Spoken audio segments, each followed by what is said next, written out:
Hello everyone. आज हम लोग स्टार्ट कर रहे हैं केमिकल बॉन्डिंग। केमिकल बॉन्डिंग में जितने भी सब टॉपिक है हम लोग सारा वन बाय वन देखेंगे। हर एक सब टॉपिक में हमने 20 to 40 क्वेश्चंस रखे हैं, जिससे पूरे चैप्टर का कॉन्सेप्ट क्लियर हो जाएगा, कुछ भी नहीं छूटेगा, हर चीज कवर हो जाएगा। आज हम लोग स्टार्ट कर रहे हैं फैजान से। First question, the correct order of acidic strength is. देखो, हमें पता है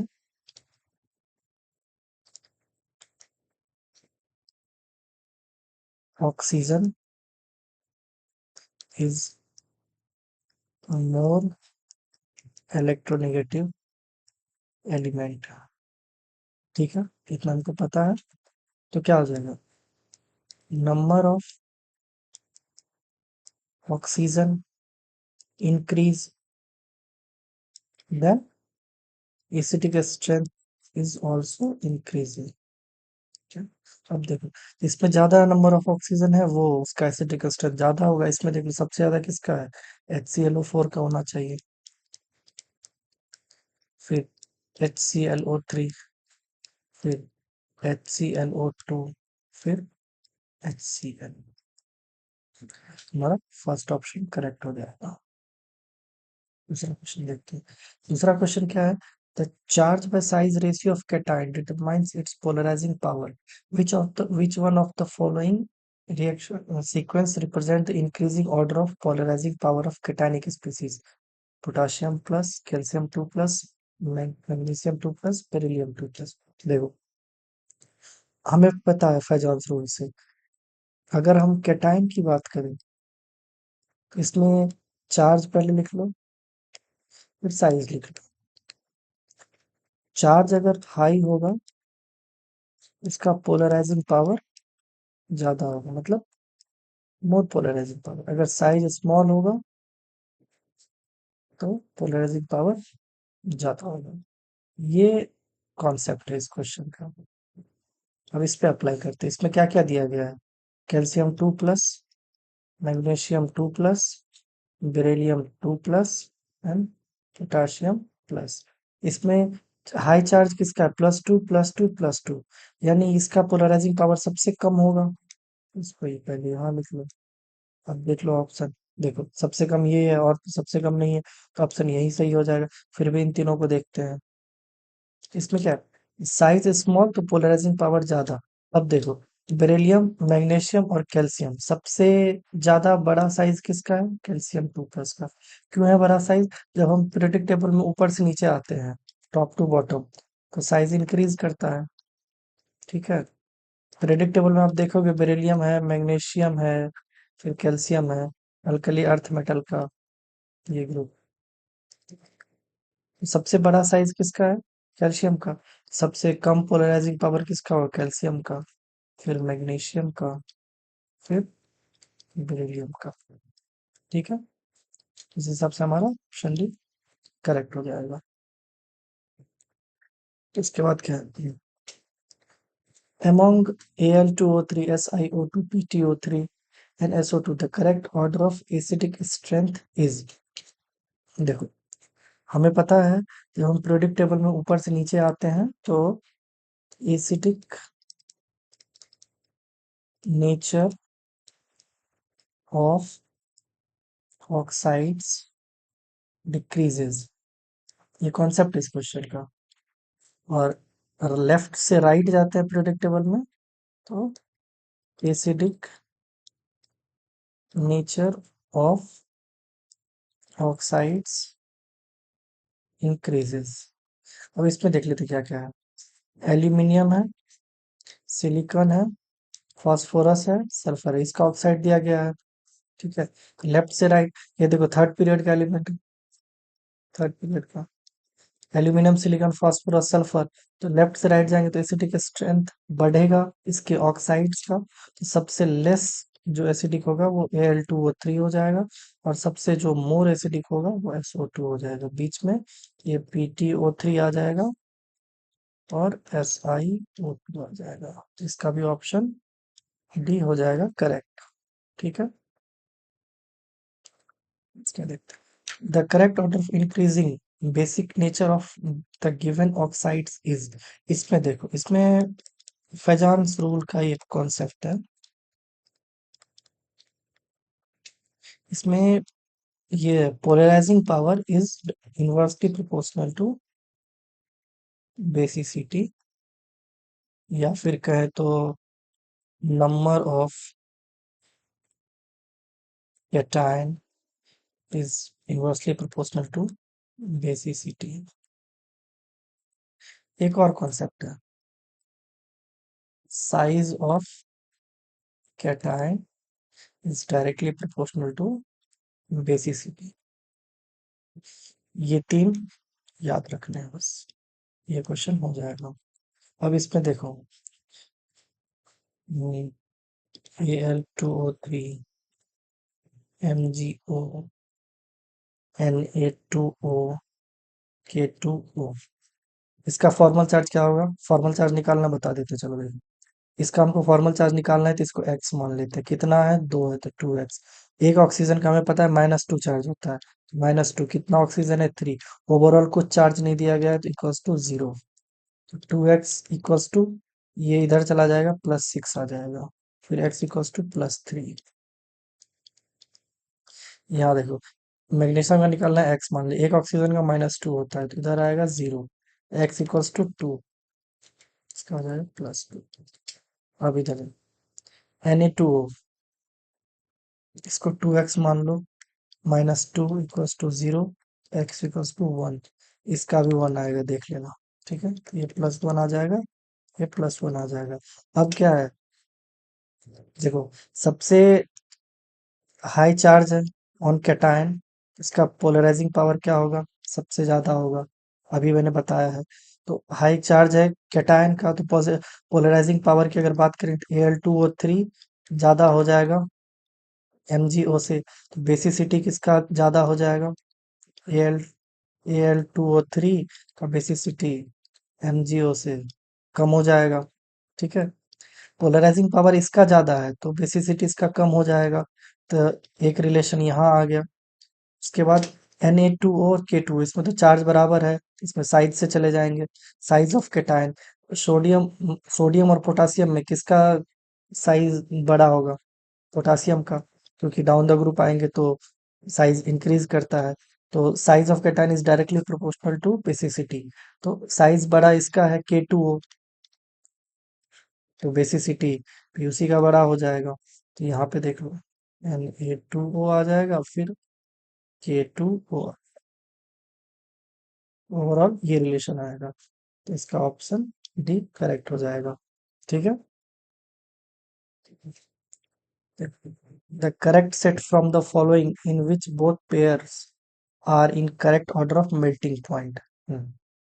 देखो, मेल्टिंग पॉइंट के लिए एक कॉन्सेप्ट है, वो देख लो पहले। Charge on cation is inversely proportional to melting point, or and size of anion, size of anion is inversely proportional to melting point। अब देखो यहाँ पे क्या है, लिथियम क्लोराइड, लिथियम क्लोराइड, इसमें कैटायन तो सेम है, तो कैटायन से बात बनेगी नहीं, हमें साइज ऑफ एनायन पे जाना होगा। एनायन फ्लोरीन है, क्लोरीन है, किसका साइज बड़ा होगा? क्लोरीन का बड़ा होगा। अगर क्लोरीन का साइज बड़ा है तो इसका मेल्टिंग पॉइंट कम होगा, यही है ना। Size of anion is inversely proportional to melting point. अगर साइज क्लोरीन का बड़ा है, साइज कंपेयर करो, तो क्लोरीन का बड़ा है तो मेल्टिंग पॉइंट किसका बड़ा हो जाएगा? फ्लोरीन का। तो लिथियम क्लोराइड, तो ये तो सही है, ये गलत है, ये भी सही है, ये गलत है, मतलब हमको ये भी चेक करना होगा। NaCl और MgO, देखो, NaCl और MgO चेक करने की बात करो तो सबसे पहले NaCl MgO, इसका फॉर्मल चार्ज निकालते हैं। इस पे कितना आएगा? +2, इस पे कितना आएगा? +1, +1 आया तो इधर -1, इधर -2। देखो, हमें पता है, अच्छे से पता है लेटाइस एनर्जी का कॉन्सेप्ट। लेटाइस एनर्जी क्या होता है? लेटाइस एनर्जी बता दूं पहले, लेटाइस एनर्जी बता दूं। सपोज कोई ए और बी सॉलिड है, इसको तोड़ने के लिए हमें जितनी एनर्जी लगेगी वो उसका लेटाइस एनर्जी कहलाएगा।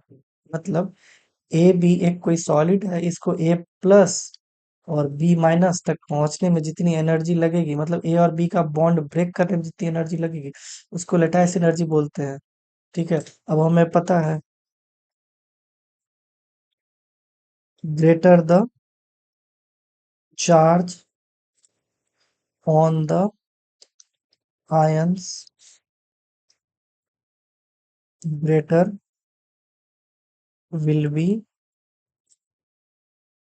Lattice energy. अब चार्ज ज्यादा किस में है, एमजीओ में है, लेटाइस एनर्जी किसका ज्यादा होगा? अगर लेटाइस एनर्जी की बात करें तो एमजीओ का ज्यादा होगा NaCl से। क्या अगर लेटाइस एनर्जी ज्यादा है फिर मेल्टिंग पॉइंट भी इसी का ज्यादा होगा।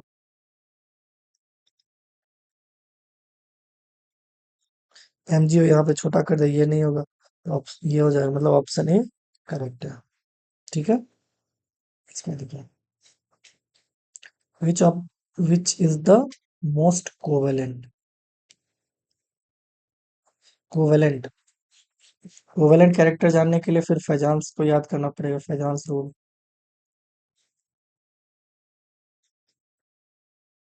कैटायन, एनायन, यहाँ पे पहले चार्ज लिख लो, फिर यहाँ पे साइज लिख लो। कैटायन का चार्ज अगर हाई होगा, एनायन का चार्ज अगर हाई होगा, साइज कैटायन का साइज अगर स्मॉल होगा, एनायन का साइज अगर ज्यादा,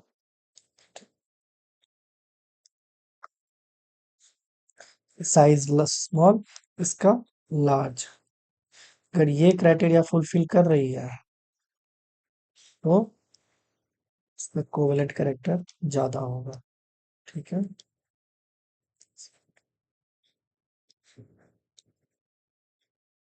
अब इसमें क्या क्या दिया गया है? AlCl3, Ali3, Mgi2, Na। देखो इस पे +1 है, इस पे +2 है, इस पे +3 है, इस पे +3 है। तो साइ कैटायन पे चार्ज किस में ज्यादा है? इस दोनों में, +3 +3 +2 +2 +2 +1। इसमें तो कोवेलेंट कैरेक्टर ज्यादा नहीं होगा, तो Mgi और Na तो गया काम से। अब बच गया AlCl3 और AlI3। ठीक है, अब इसमें कैटायन तो सेम हो गया, अब एनाइन पे चले आते। एनाइन में क्या था, साइज लार्ज होना चाहिए। अब क्लोरीन के कंपैरिजन में आयोडीन तो बड़ा है साइज में, तो इसका साइज बड़ा है, तो AlI3 मोस्ट कोवेलेंट हो,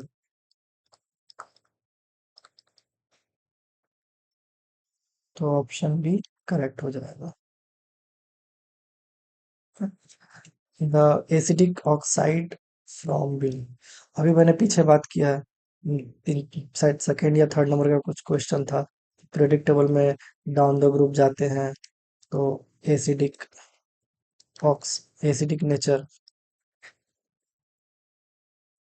acidic nature of oxides decrease करता है। ये दोनों तो डाउन द ग्रुप जाएगा, ये तो बेसिक हो जाएगा, सबको पता है बेसिक ऑक्साइड। और ये CO, ये न्यूट्रल ऑक्साइड होता है, तो ये करेक्ट हो जाएगा। वैसे भी ये एसिडिक ऑक्साइड होता है, I think most of student को तो याद ही होगा ये acidic oxide. The Lewis acid in the following is, देखो लुईस एसिड बेस कॉन्सेप्ट देख लेते हैं ना।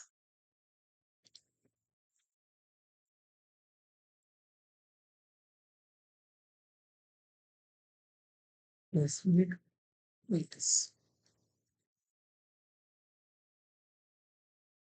एक्सेप्ट लोन पेयर और डोनेट लोन पे, कोई भी स्पीसीज अगर वो लोन पे एक्सेप्ट कर रही है तो वो लुईस एसिड है, और कोई भी स्पीसीज अगर वो लोन पे डोनेट कर रही है तो वो लुईस बेस। अब पीएच3 देखते हैं। फास्फोरस नाइट्रोजन फैमिली का है, इसमें एक लोन पेयर होगा, तो ये लुईस एसिड तो होगा नहीं, तो डोनेट करेगा। इसमें भी लोन पेयर होगा, ऑक्सीजन फैमिली का है। C2H4 की बात करें, C double bond C, H H H H, इसमें लोन पेयर तो है नहीं, ये लुईस एसिड हो सकता है। इसके एंटी बॉन्डिंग में अगर इलेक्ट्रॉन एक्सेप्ट करिए तो, लेकिन हमें पता है एमओटी के थ्रू एंटी बॉन्डिंग का एनर्जी बहुत हाई होता है। एमओटी में ये समझा देंगे जी इसका एंटी बॉन्डिंग में इलेक्ट्रॉन कैसे जा सकता है, बट एंटी बॉन्डिंग का एनर्जी बहुत हाई होता है, जिस वजह से इसमें पॉसिबल नहीं है, इसमें पॉसिबल नहीं है। अब बच गया B2H4, B2H6, ये है लुईस एसिड। अब कैसे है वो देखें। B2H6 का हमें स्ट्रक्चर याद होना चाहिए। B H H H B H H, ये होता है एक्चुअल स्ट्रक्चर। इसमें क्या होता है, 1 2 3, 3 सेंटर, सिर्फ 2 इलेक्ट्रॉन है, एक ये दो। 3 सेंटर 2 इलेक्ट्रॉन बॉन्ड, इसको बहुत कॉमनली लोग बनाना बॉन्ड के नाम से भी जानते हैं। ये इलेक्ट्रॉन डेफिशिएंट होता है, क्योंकि 3 सेंटर है, सिर्फ 2 इलेक्ट्रॉन है, तो ये इलेक्ट्रॉन डेफिशिएंट बहुत ज्यादा होता है, तो ये इजीली लोन पेयर को एक्सेप्ट कर सकता है, तो इसलिए B2H6 आंसर हो जाएगा। Which of the following is the highest covalent character. फिर कोवेलेंट कैरेक्टर के लिए हमें वही फैजांस रूल को याद करना पड़ेगा। फैजांस रूल क्या था, सबसे पहले तो कैटायन लिखो, एनायन लिखो, चार्ज लिखो, साइज लिखो।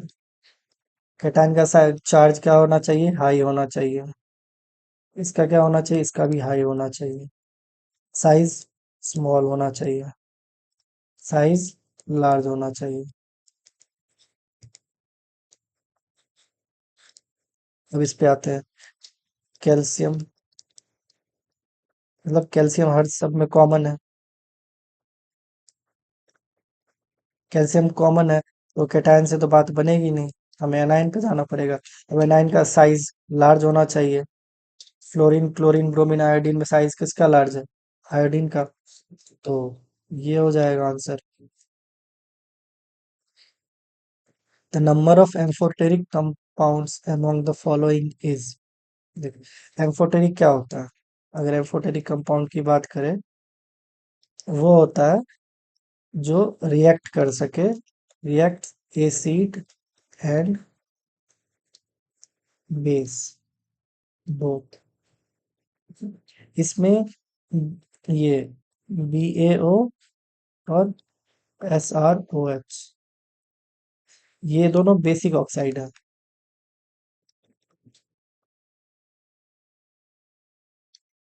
और BeO एंड BeOH, ये दोनों एम्फोटेरिक है, एम्फोटेरिक कंपाउंड्स।